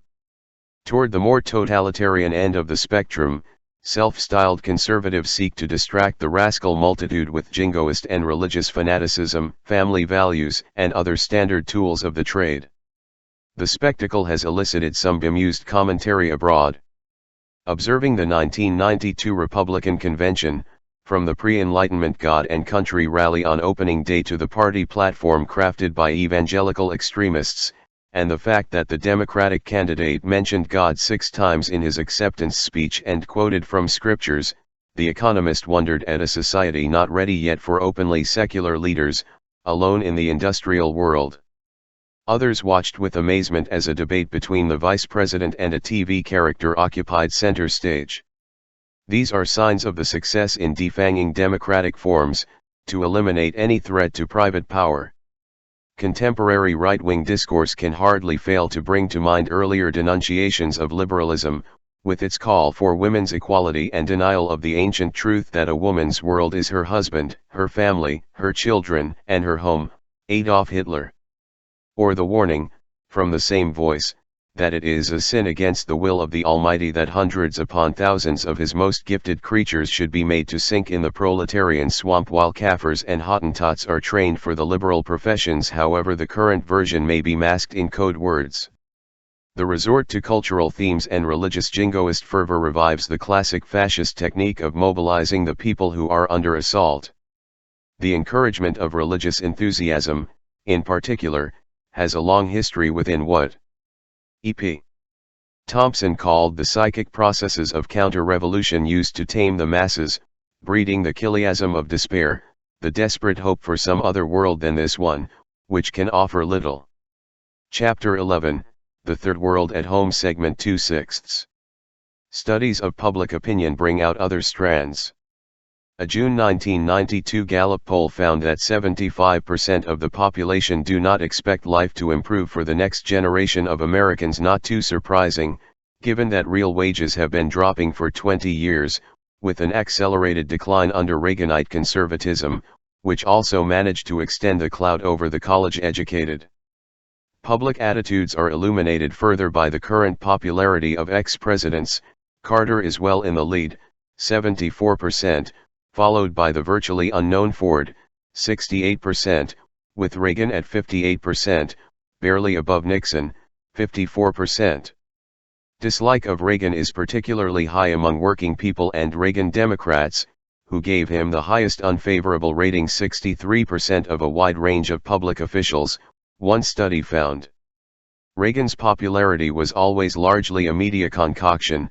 The great communicator was quickly dismissed when the farce would no longer play. The Harris Polling Organization has been measuring alienation from institutions for 25 years. Its latest survey, for 1991, found the numbers at an all-time high of 66%. 83% of the population feel that the rich are getting richer and the poor are getting poorer, saying that the economic system is inherently unfair. Harris President Humphrey Taylor comments. The concerns of the overwhelming majority, however, cannot be addressed within the political system, even the words can barely be spoken or heard. The journalist who reports these facts sees only people who are angry at their well-paid politicians and want more power to the people, not more power to the government. We are not allowed to think that government might be of and by the people, or that they might seek to change an economic system that 83% regard as inherently unfair. Another poll revealed that faith in God is the most important part of Americans' lives. 40% said they valued their relationship with God above all else, 29% chose good health and 21% a happy marriage. Satisfying work was chosen by 5%, respect of people in the community by 2%. That this world might offer basic features of a human existence is hardly to be contemplated. These are the kinds of results one might find in a shattered peasant society. Chiastic visions are reported to be particularly prevalent among blacks, again, not surprising, when we learn from the New England Journal of Medicine that black men in Harlem were less likely to reach the age of 65 than men in Bangladesh. Also driven from the mind is any sense of solidarity and community. Educational reform is designed for those whose parents can pay, or at least are motivated to get ahead. the idea that there might be some general concern for children not to speak of others must be suppressed. We must make the true costs of bearing a child out of wedlock clear by letting them be felt when they are incurred, namely at the child's birth. The teenage high school dropout must realize that her child will get no help from us. Michael Cause. In The Rising Culture of Cruelty, Ruth Conniff writes, the middle-class taxpayer, the politician, and the wealthy upper class are all victims of the undeserving poor, who must be disciplined and punished for their depravity, down to future generations. When the Caterpillar Corporation recruited scabs to break a strike by the United Auto Workers, the union was stunned to find that unemployed workers crossed the picket line with no remorse, while Caterpillar workers found little moral support in their community. The union, which had lifted the standard of living for entire communities in which its members lived, had failed to realize how public sympathy had deserted organized labor. A study by 3 Chicago Tribune reporters concludes another victory in an unremitting business campaign of many decades that the union leadership refused to see. It was only in 1978 that UAW President Doug Fraser criticized the leaders of the business community for having chosen to wage a one-sided class war in this country, a war against working people, the unemployed, the poor, the minorities, the very young and the very old, and even many in the middle class of our society, and having broken and discarded the fragile, unwritten compact previously existing during a period of growth and progress. That was far too late, and the tactics of the abject servant of the rich who soon took office destroyed a good bit of what was left. The Tribune study sees the defeat of the Union as the end of an era, the end of what may be the proudest creation of the American labor movement in the 20th century, a large blue-collar middle class. That era, based on a corporation union compact in a state-subsidized private economy, had come to an end 20 years earlier, and the one-sided class war had been underway long before. Another component of the compact was the exchange of political power for money by the union leaders, David Milton, a bargain that lasted as long as the rulers found it to their advantage. Trust in the good faith and benevolence of the masters will yield no other outcome. A crucial component of the state corporate campaign is the ideological offensive to overcome the crisis of democracy caused by the efforts of the rabble to enter the political arena, reserved for their betters. Undermining of solidarity with working people is one facet of that offensive. In his study of media coverage of labor, Walter Pute provides ample evidence that in the movies, TV, and the press the portrayal of unions has generally been both unrepresentative and virulently negative. Unions are depicted as corrupt, outside the mainstream, special interests that are either irrelevant or actually harmful to the interests of workers and the general public, un-American in their values, strategies, and membership. The theme runs deep and long through the history of media treatment, and has helped push the values and goals of the American labor movement off the liberal agenda. This is, of course, the historic project, intensified when need arises. Chapter 11, The Third World at Home Segment 3/6. Caterpillar decided in the 80s that its labor contract with the UAW was a thing of the past. The Tribune study observes, the company would permanently change it with the threat of replacement workers. That tactic, standard in the 19th century, was reinstituted by Ronald Reagan to destroy the Air Traffic Controllers Union, PATCO, in 1981, one of the many devices adopted to undermine labor and bring the Third World model home. In 1990, Caterpillar shifted some production to a small steel processor that had broken a Teamsters local by hiring scabs, a swift and stunning blow to the workers, a harbinger of what was to come. 2 years later, the hammer struck. For the first time in 60 years, a major U.S. manufacturer felt free to use the ultimate anti-labor weapon. Congress followed shortly after by effectively denying railroad workers the right to strike after an employer lockout that stopped the trains. Congress's General Accounting Office found that companies felt much more free to threaten to call in permanent replacement workers after Reagan used the device in 1981. From 1985 to 1989, employers resorted to the threat in 1/3 of all strikes, and fulfilled it in 17% of strikes in 1990. A 1992 study showed that 4 of 5 employers are willing to wield the replacement worker weapon, the Wall Street Journal reported after the Caterpillar strike, and 1/3 said they would use it at once. Labor reporter John Hoare points out that the decline in workers' income from the early 1970s has been paralleled by decline in strikes, now at the lowest ebb since World War II. Militant labor organizing during the Great Depression brought about labor's first and last political victories, notably the National Labor Relations Act, Wagner Act, of 1935, which granted labor rights that had long been established in other industrial societies.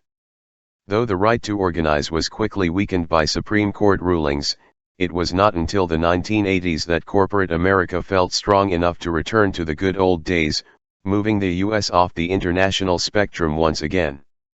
The International Labor Organization, ILO, taking up an AFL-CIO complaint in 1991, noted that the right to strike is lost when workers run the risk of losing their jobs to permanent replacements and recommended that the U.S. reassess its policies in the light of international standards. Strong words, from an organization traditionally beholden to its powerful sponsors. Among industrial countries, the U.S. is alone, apart from South Africa, in tolerating the ancient union-busting devices. Paradox of 92, weak economy, strong profits. The headline of a lead article in the Times business section captures the consequences of the one-sided class war waged with renewed intensity since the end of the Affluent Alliance. America is not doing very well, but its corporations are doing just fine, the article opens, with corporate profits hitting new highs as profit margins expand. A paradox, inexplicable and insoluble. One that will only deepen as the architects of policy proceed without interference from meddlesome outsiders. What the paradox entails for the general population is demonstrated by numerous studies of income distribution, real wages, poverty, hunger, infant mortality, and other social indices. A study released by the Economic Policy Institute on Labor Day, 1992, fleshed out the details of what people know from their experience. After a decade of Reaganism, most Americans are working longer hours for lower wages and considerably less security, and the vast majority are in many ways worse off than in the late 1970s. From 1987, real wages have declined even for the college-educated. Poverty rates were high by historic standards, and those in poverty in 1989 were significantly poorer than the poor in 1979. The poverty rate rose further in 1991, the Census Bureau reported. A congressional report released a few days later estimates that hunger has grown by 50% since the mid-1980s to some 30 million people. Other studies show that 1 of 8 children under 12 suffers from hunger, a problem that reappeared in 1982 after having been overcome by government programs from the 1960s. 2 researchers report that in New York, the proportion of children raised in poverty more than doubled to 40%, while nationwide, the number of hungry American children grew by 26% as aid for the poor shrank during the booming 1980s, one of the great golden moments that humanity has ever experienced, a spokesman for the culture of cruelty proclaimed, Tom Wolfe. The impact is brought out forcefully in more narrowly focused studies, for example, at the Boston City Hospital, where researchers found that the number of malnourished, low-weight children jumped dramatically following the coldest winter months, when parents had to face the agonizing choice between heat or food. At the hospital's clinic for malnourished children, more were treated in the first 9 months of 1992 than in all of 1991. The wait for care reached 2 months, compelling the staff to resort to triage. Some suffer from third-world levels of malnutrition and require hospitalization, victims of the social and financial calamities that have befallen families and the massive retrenchment in social service programs. 13. By the side of a road, men hold signs that read "Will work for food," a sight that recalls the darkest days of the Great Depression. But with a significant difference. Hope seems to have been lost to a far greater extent today, though the current recession is far less severe. For the first time in the modern history of industrial society, there is a widespread feeling that things will not be getting better, that there is no way out. Chapter 11, The Third World at Home segment 4/6. 2. Fight to the death. The victory for working people and for democracy in 1935 sent a chill through the business community. The National Association of Manufacturers warned in 1938 of the hazard facing industrialists in the newly realized political power of the masses. Unless their thinking is directed, we are definitely headed for adversity. A counteroffensive was quickly launched, including the traditional recourse to murderous state violence. Recognizing that more would be needed, corporate America turned to scientific methods of strike breaking, human relations, huge PR campaigns to mobilize communities against outsiders preaching communism and anarchy and seeking to destroy our communities, and so on. These devices, building upon corporate projects of earlier years, were put on hold during the war, but revived immediately after, as legislation and propaganda chipped away at labor's gains, with no little help from the union leadership, leading finally to the situation now prevailing.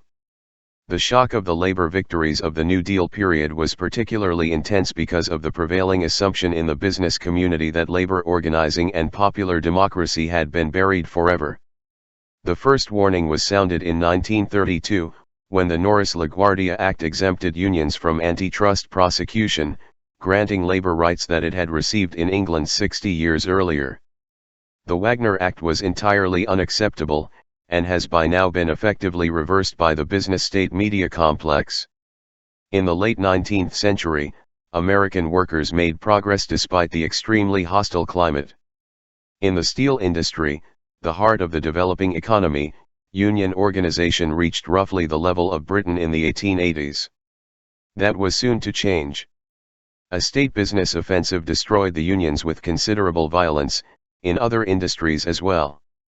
In the business euphoria of the 1920s, it was assumed that the beast had been slain. American labor history is unusually violent, considerably more so than in other industrial societies. Noting that there is no serious study, Patricia Sexton reports an estimate of 700 strikers killed and thousands injured from 1877 to 1968, a figure that may grossly understate the total casualties.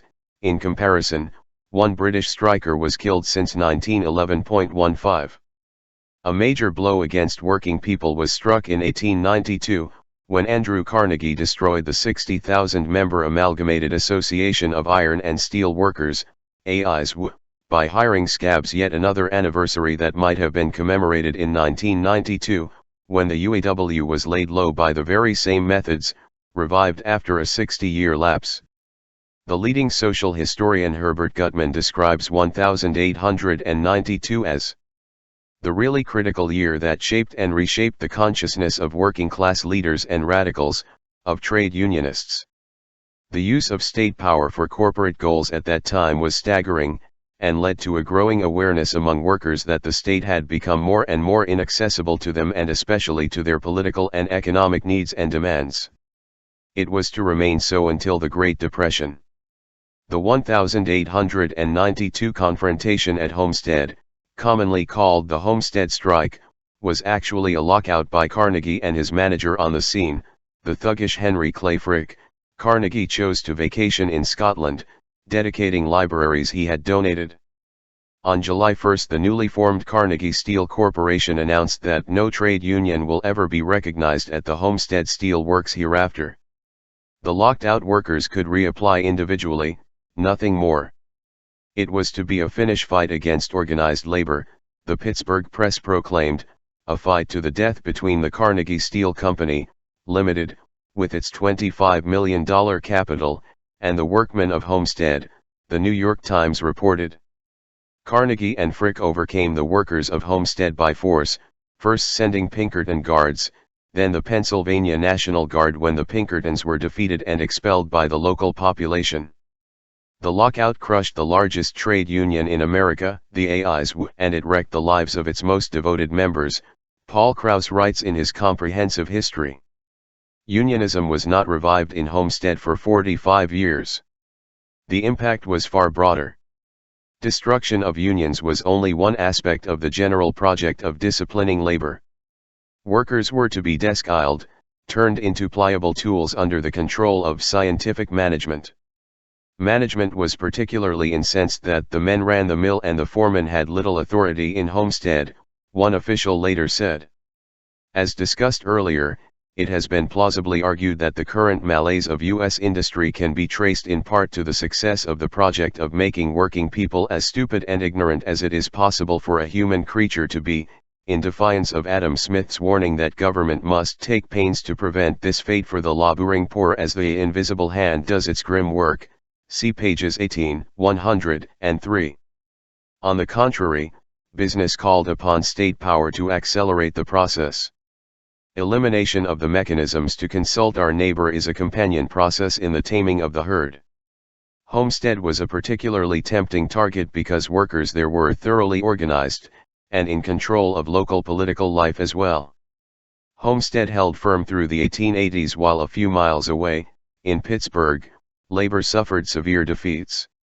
Its multi-ethnic workforce demanded their rights as freeborn American citizens in what Krauss describes as a workers' version of a modern American republic, in which workers would have freedom and dignity. Homestead was the nation's preeminent labor town, Krauss writes, and Carnegie's next target in his ongoing campaign to destroy the right to organize. Chapter 11, The Third World at Home Segment 5/6. Carnegie's victory at Homestead enabled him to slash wages, impose 12-hour workdays, eliminate jobs, and gain monumental profits. This magnificent record was to a great extent made possible by the company's victory at Homestead, a historian of the company wrote in 1903. Carnegie's free enterprise achievements relied on more than the use of state violence to break the Union. As in the case of other industries from textiles to electronics, state protection and public subsidy were critical to Carnegie's success. Under the beauties of the protective tariff system, the manufacturing interests of the country are experiencing unparalleled prosperity, the Pittsburgh Post reported on the eve of the lockout, while Carnegie and others like him were preparing an enormous reduction in the wages of their men. Carnegie was also a master swindler, defrauding the city of Pittsburgh in collusion with city bosses. Famed as a pacifist as well as philanthropist, Carnegie looked forward to millions for us in armor in construction of battleships purely for defense, he explained, hence in accord with his pacifist principles.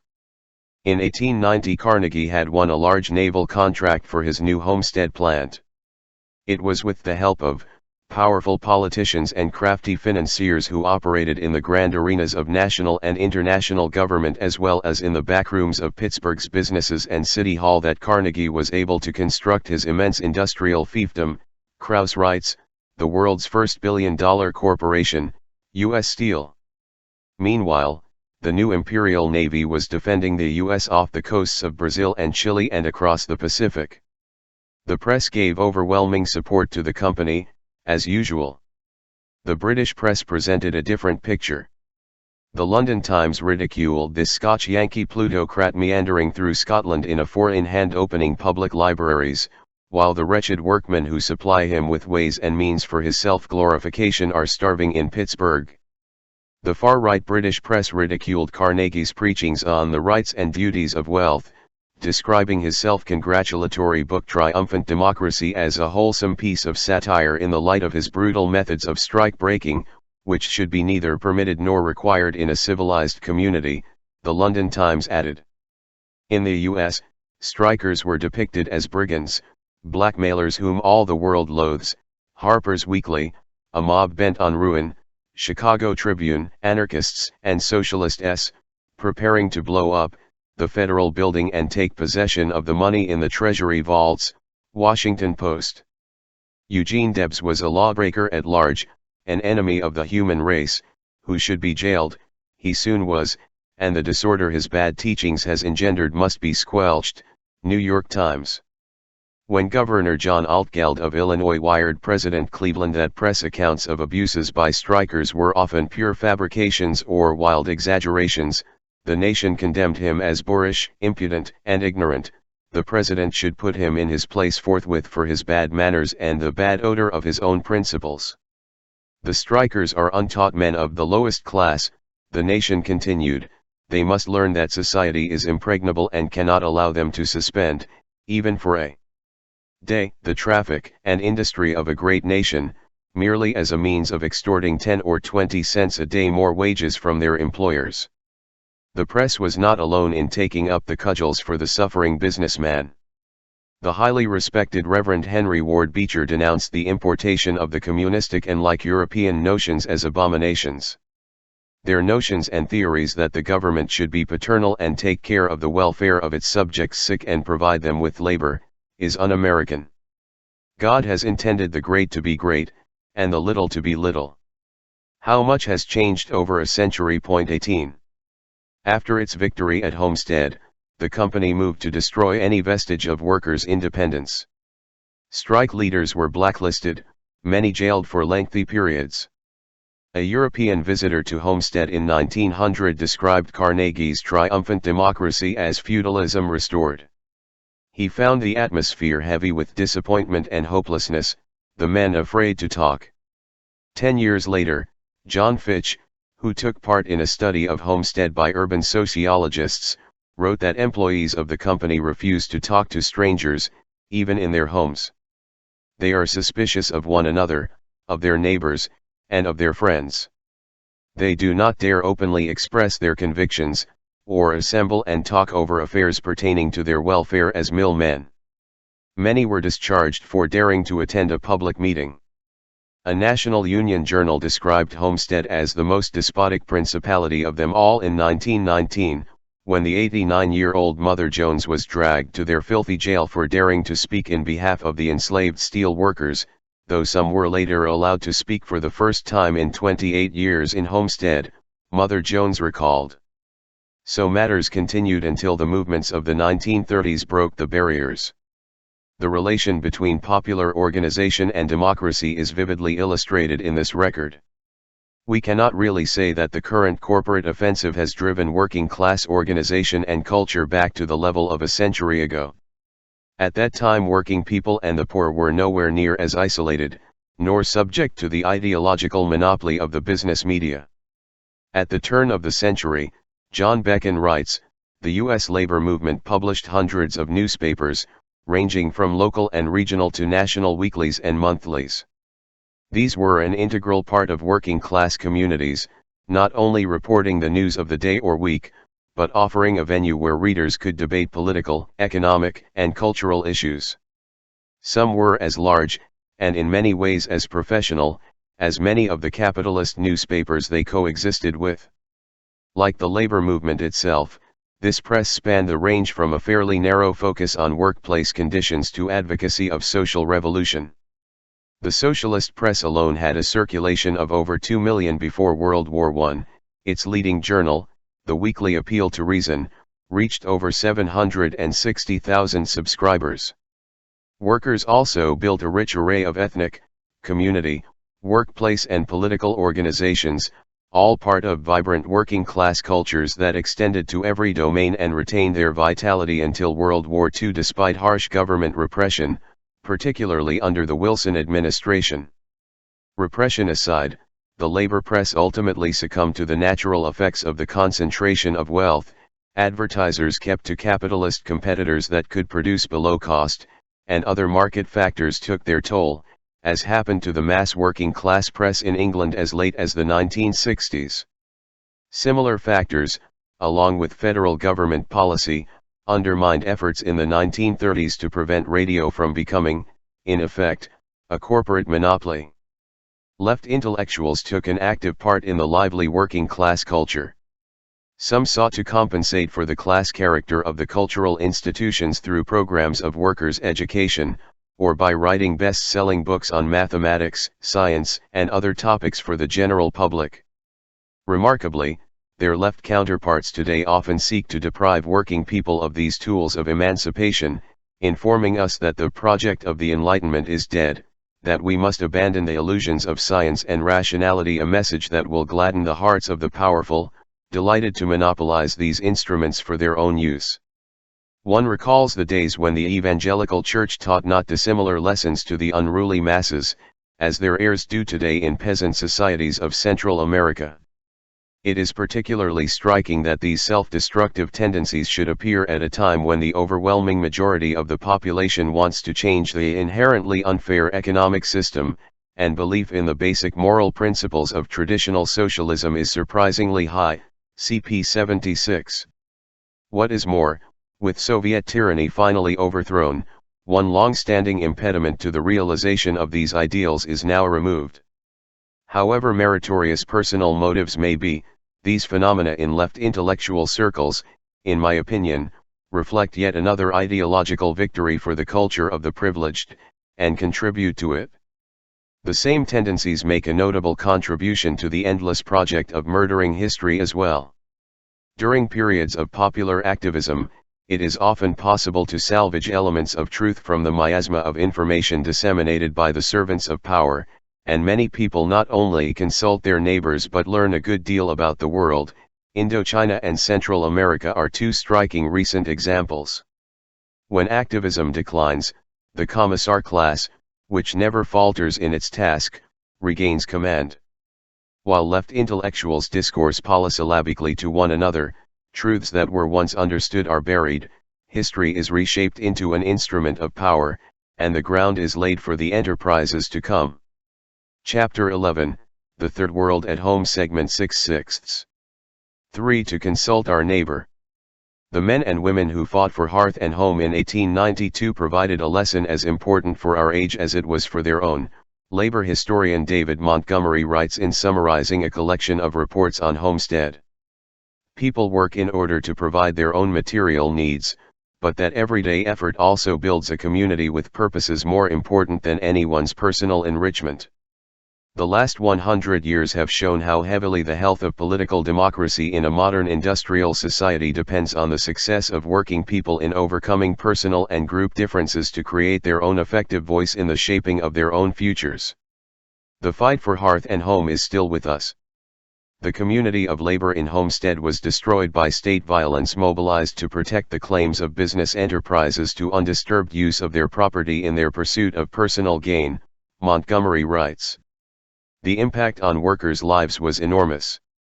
By 1919, after organizing efforts were broken once again in this case, with the help of Wilson's Red Scare, the average compulsory work week in American steel mills was 20 hours longer than in British ones, and American hours were longer than they had been in 1914 or even 1910, Patricia Sexton observes.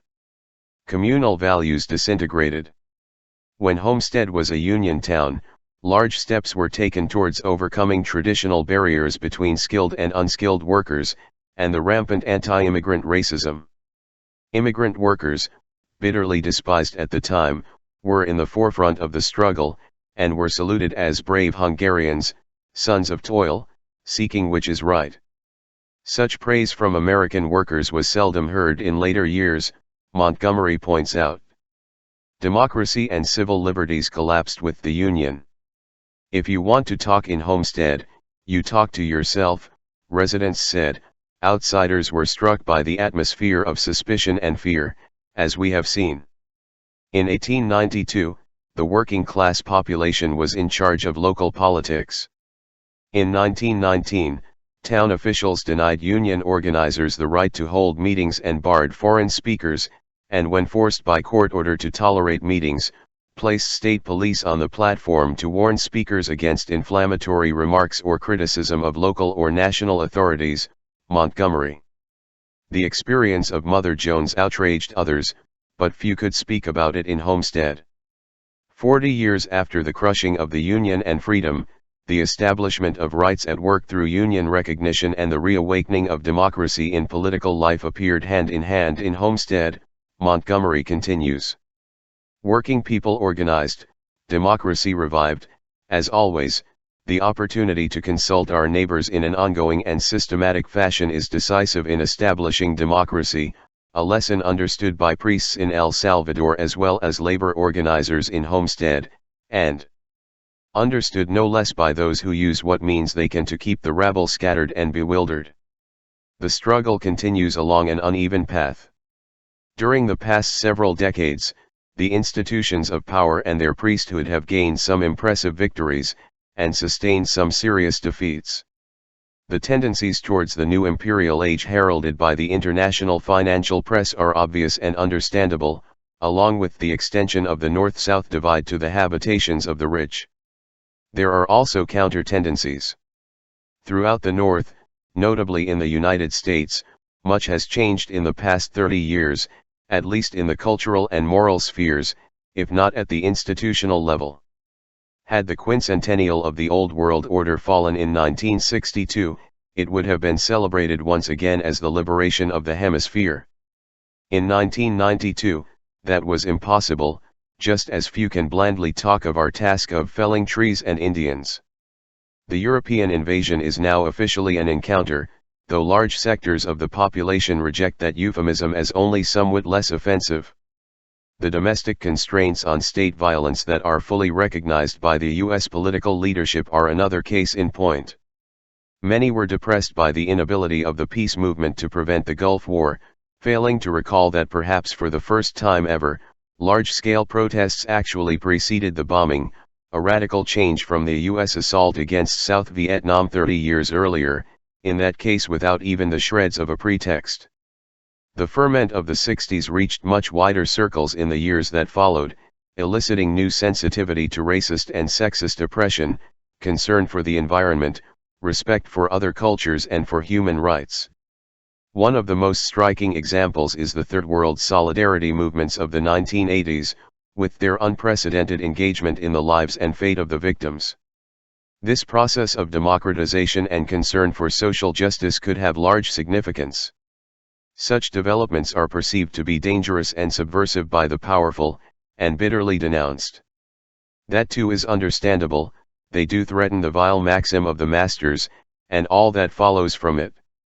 They also offer the only real hope for the great mass of people in the world, even for the survival of the human species in an era of environmental and other global problems that cannot be faced by primitive social and cultural structures that are driven by short-term material gain, and that regard human beings as mere instruments, not ends. End. Year 501. The Conquest continues. Noam Chomsky.